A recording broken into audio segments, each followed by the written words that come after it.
Chakshurmilitam Yana Tasmai Sri Gurave Namaha. Reading from Srila Prabupada Lilamrita, Volume 1, Chapter 16, Free to Preach. Here I am now, sitting in New York, the world's greatest city. Such a magnificent city, but my heart is always hankering after that Vrindavana. I shall be very happy to return to my Vrindavana, a sacred place. But then, why are you here? No, because it is my duty. I have brought some message for you people. Because I have been ordered by my superior, my spiritual master, whatever you have learned, you should go to the Western countries and you must distribute this knowledge. So, in spite of all my difficulties, all my inconveniences, I am here because I am obligated by duty. From a lecture by Srila Prabupada.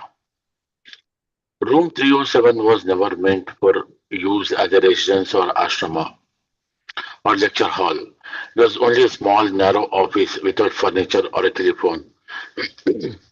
Its door held a large pane of frosted glass, the kind of common in old offices. Above the door was glass pane transom. Prabhupada placed his blankets on the floor before his metal footlocker, which now became a makeshift desk where he wrote. He slept on the floor.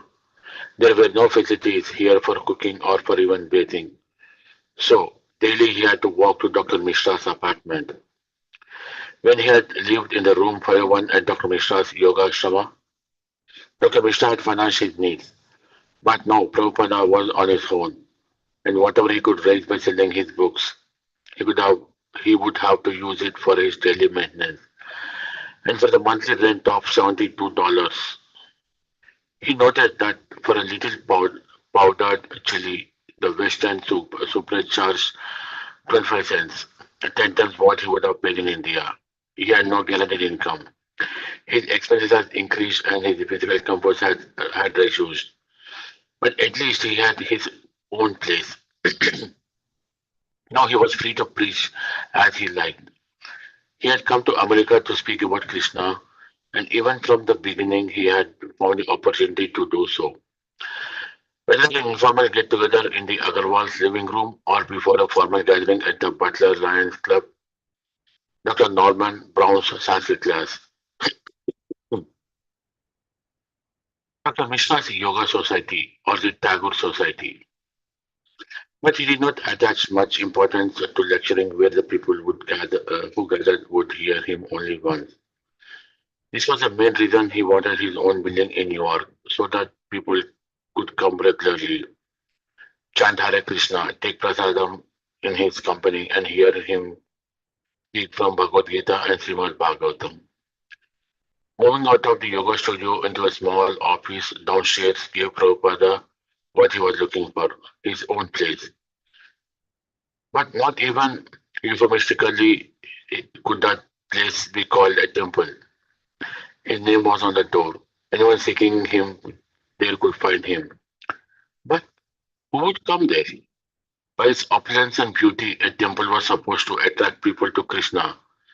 But Rome 307 was just the opposite. It was a bare poverty.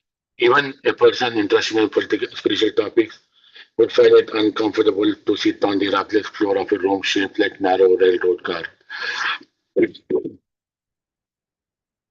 One of Dr. Mishra's students had donated a reel-to-reel tape recorder, and Prabhupada recorded some of his solitary bhajans, which he sang to his own accompaniment of hand cymbals.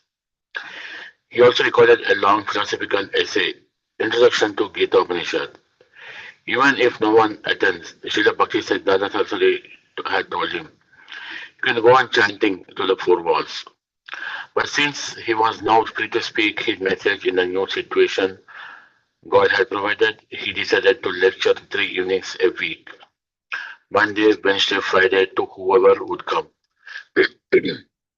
His first audiences consisted mainly of people who had heard about him or met him at Dr. Mishra's yoga studio. And despite the poverty of his room, the meetings became a source of his new life for him. March 18, he expressed his optimism in a letter to Sumati Morarji. I am very much encouraged when you wrote to say, I feel that you should stay there until you fully recover from your illness. And it is only after you have completed your mission. I think these lines dictated by you are the words of Lord Balakrishna expressed through your goodness. You will be pleased to know that I have improved my health back to normal and my missionary work is nicely progressing. I hope my project to start a temple of Sri Radhakrishna will also be realized by the grace of the Lord.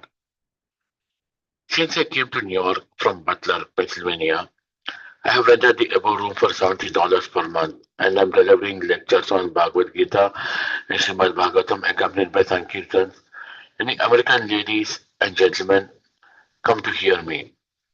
You will be surprised to know that they do not understand the language of Sankirtan, yet they hear with attention. The moment which the moment which I have started here is completely new to them. Because the Americans are generally acquainted with the Indian yoga gymnastics as performed by some Indian yogis here, they have never heard of the bhakti cult of the science of Krishna before and still they are hearing me. This is a great success for me. Outside the closed windows of room 307, the late winter night had fallen. Paper woods are punctuated with muted sounds of car horns and occasional sirens from the street, and sometimes by startling chords of a long, lonely foghorn of the Hudson. Although bare, the room is warm. Prabhupada is speaking on the second chapter of Bhagavad Gita. Now, Arjuna is perplexed. He is perplexed about whether to fight or not to fight. After seeing in front of him his relatives with whom he was to fight, he was perplexed. And there were some arguments with Krishna. Now, here is the point. Krishna is the supreme personality of Godhead. Prabhupada's voice is earnest, persuading. Sometimes his speech becomes high-pitched and breaks with urgency. His cultured British diction bears a heavy Bengali accent. Suddenly in his lecture, Suddenly he pauses in his lecture and addresses someone in the room. Prabhupada, what is that? Man, what?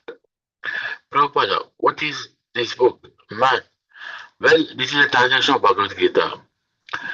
Prabhupada is obviously displeased that while he is speaking, someone is looking at through a book. This is hardly like the respect offered to learned speakers described in Srimad Bhagavatam. Prabhupada, well, no, you can hear me. Man, I'm hearing. Prabhupada, yes, you don't turn your attention here, just hear me.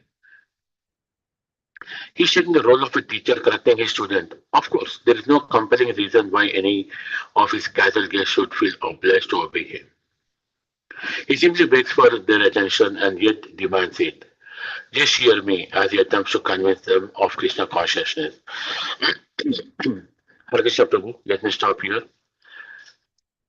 I think here we can see the effort and the difficulties that Srila Prabhupada has faced by living in New York City and trying to address his daily needs while fully focusing on Krishna consciousness.